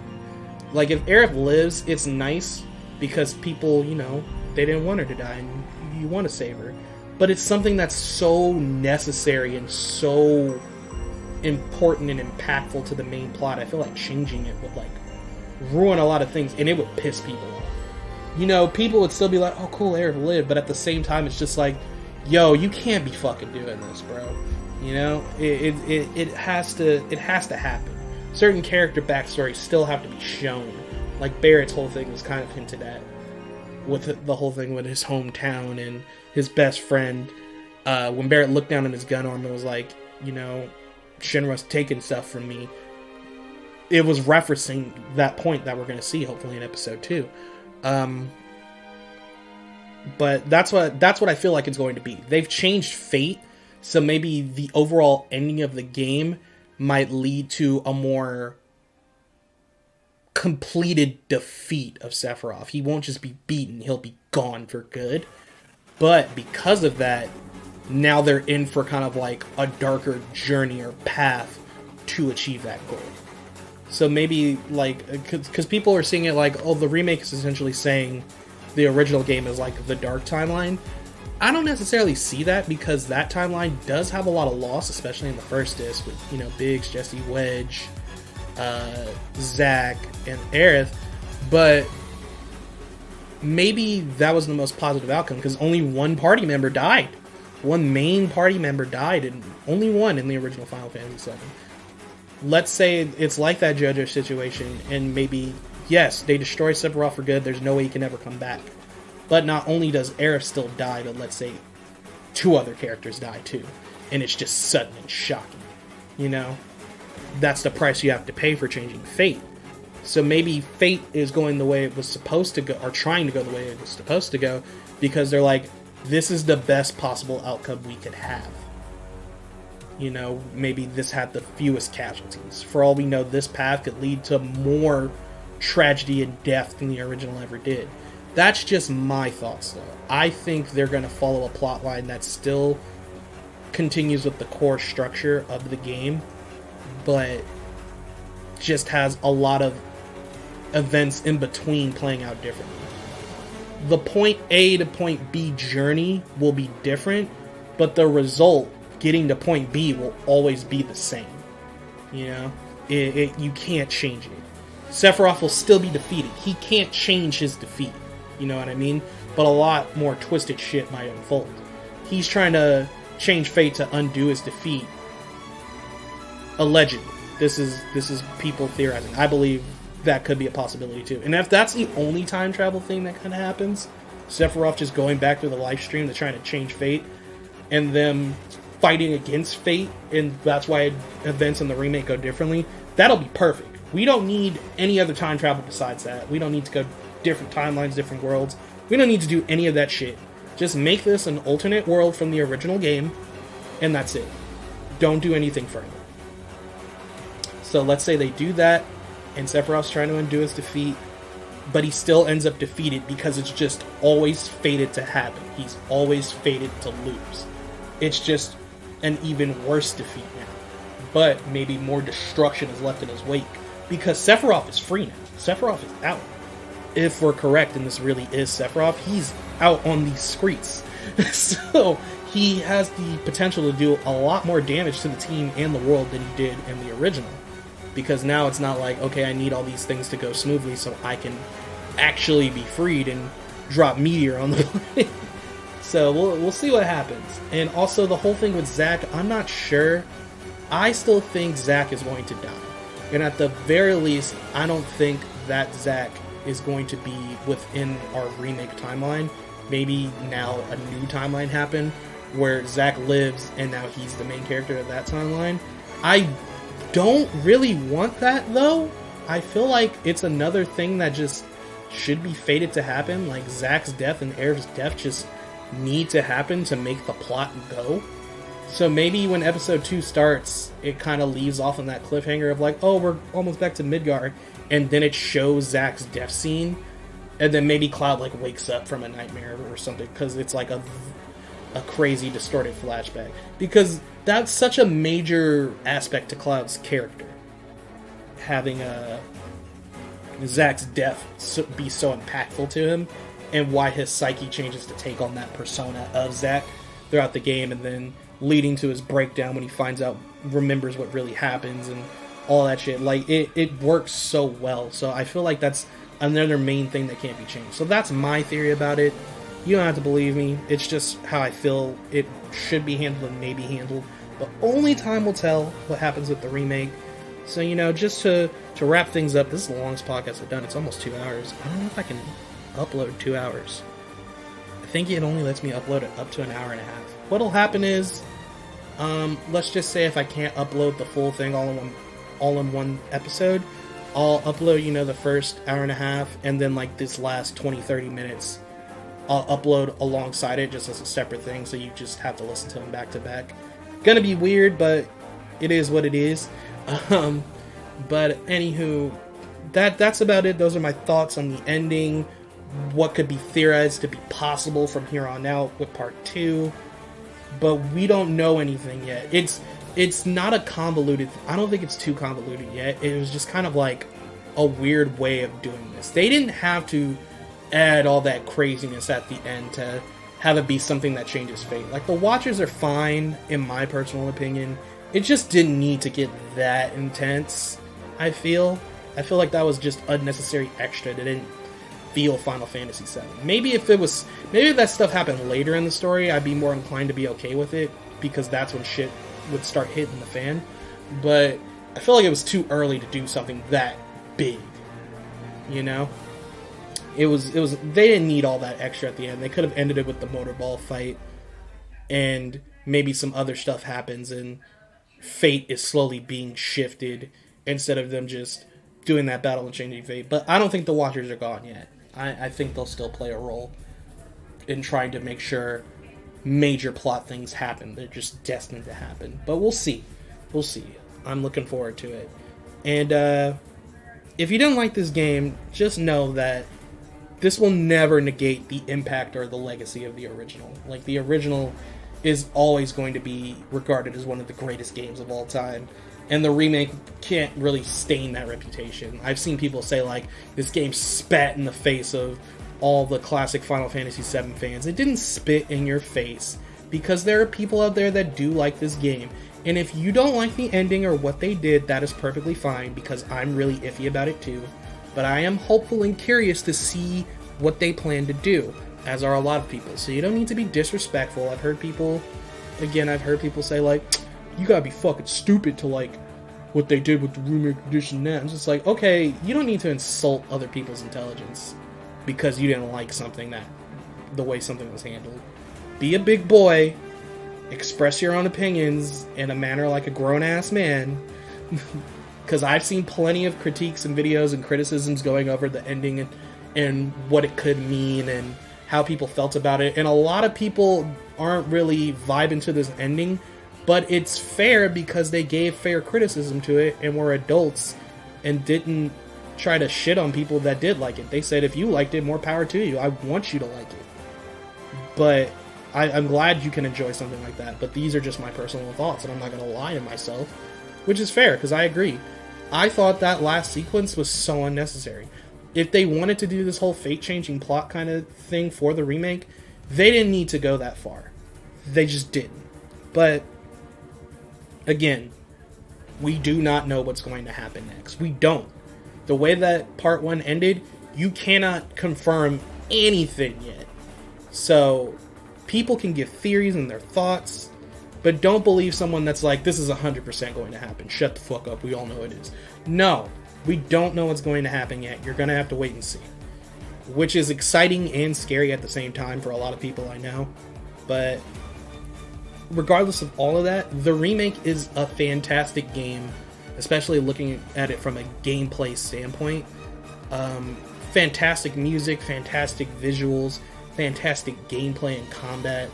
And like I said, fate's being shifted around, but that plot still kind of flowed for the Midgar section the way it should have in terms of like major points. You know, Shinra still died like he was supposed to. So, and now his son's taking over and shit like that. So we'll see what happens from here.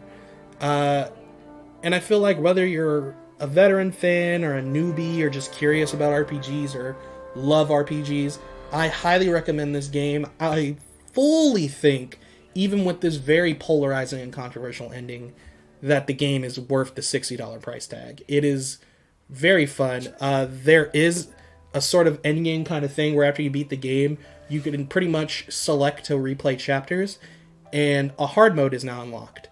So you can play on hard mode. Hard mode is fucking hard, I will tell you right now. In hard mode, you cannot use items, and the only way you can recover HP is from resting points or your spells. And the only way to recover MP is through the Mako shards when you break boxes. There's no other way. Benches do not recover MP. Doing side quests does not fully restore your HP or MP. So this game so hard mode is hard, but the benefits of hard mode is you can unlock certain items that can give you more skill points to boost up your weaponry, because the level cap in this game is 50. But you can you get stat points every time you level up. So you can upgrade your weapon stats. That way, if you wanted to use the Buster Sword, for example, throughout the whole game, you viably could use the Buster Sword and shit like that. So if you want to fully get every upgrade for every one of your weapons, you would have to play hard mode and get these extra, like, point boosters for your characters. Because even when you get to level 50, you won't have enough. So there's shit like that. And if you're in for a tougher challenge against these bosses, it's open to you. One thing I hope they do add, I would love like an update that added kind of like a boss rush mode, or like a boss select mode, where instead of playing a full chapter, let's say you just wanted to replay one specific boss without having to do a bunch of stuff in the level again. Like, let's say, example, I want to do the Rufus fight again. I can just go to a boss select, pick a boss, and It just puts me in that battlefield, and you can choose, whatever one of your 4 party members you want to use for the boss fighter if you still want to do it one-on-one with Cloud, or maybe you want to do it one-on-one. I feel like that'd be a cool little thing to add, because like I said, these boss fights are really fucking fun. So I'd be down for something like that. But the game, it does have a bit of replay value if you're trying to, get that platinum trophy and looking for that challenge and maxing out your characters. We don't know if data's going to carry over to the second episode. I feel like it might. If the level cap is level 50, they might let you carry your stuff over and then just increase the level cap for the next part. We'll just have to wait and see. Because I could see, like, let's say if they hypothetically did make it 3 parts. The level cap in part 1 is 50. And then in part 2, maybe they raise it to 70 or 80 even. And then let's say for the last part of the game, your cap is level 99. So when stuff gets progressively harder and you're already maxed out, you just have to, have your materia and your skills right and just get good, scrub. And we'll see how it goes. But it does have a bit of replay value to it if you feel like replaying certain chapters. Let's say you missed materia or certain weapon you wanted, you didn't get the second limit breaks yet, you can always go back and retry and get that stuff and have more fun with the game. So it might not hold you over for the full wait for episode 2. We don't know when it's coming out, but I think it's worth noting that they added a little bit of a replay value to the remake, so we weren't expecting that, so that's cool. So if I had to rate it, I don't think I'm personally great at rating games, but I feel like I can confidently give it a score that I feel like it deserves. I'm giving Final Fantasy VII Remake a 9.5 out of 10. I feel like besides that very weird ending stuff they decided to add in, the game is absolutely incredible. It is near as perfect as you could get, in my personal opinion, for a JRPG experience. And I feel like if the project keeps up with this momentum and, like I said, doesn't change too much of the core story elements, this remake project will be one of the best RPGs of this current decade. So I can fully confidently give it a 9.5 out of 10. It's a great game. So I've been talking long enough. It's been 2 hours worth of recording, but I've been sitting here getting this shit done for like 3 hours. I got to get ready to edit it and then make something to eat. But that's going to be it for this, guys. So, and also, if you don't feel like it's worth $60, I still feel like it's worth playing. So get it on a discount. Borrow it from a friend later. If it gets on PS Plus for free, why not give it a try? I don't care how you get it, as long as it's legal. But I feel like everyone should really try this game as long as you're a JRPG fan. I that's how I feel about it. I highly recommend it. But that's going to do it for me. I hope you enjoyed this kind of longish review, opinion, thoughts, analysis kind of video or recording podcast episode of the podcast. This is weird. I want to try to do more of these, try to, perfect it, get it a little down better, but I think this is cool. I think this is fun. Next week we'll be back on our normal kind of setup, and we'll be doing our UE double feature stuff. So hope to catch you guys there. Thanks for sticking through for the full 2-hour review analysis. And I hope you guys have a good Friday and a good weekend, and I'll catch you next week. Bye.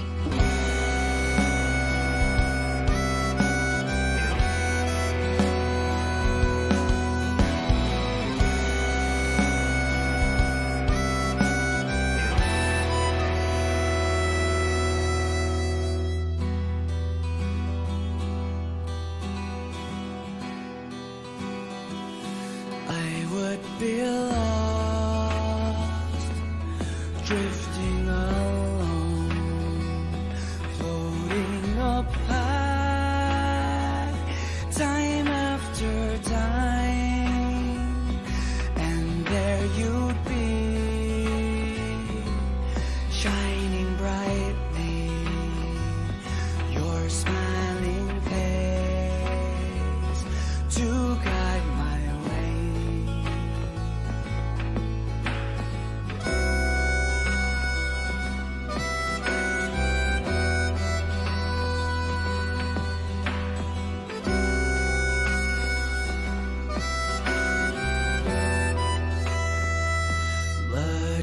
and bruised, brought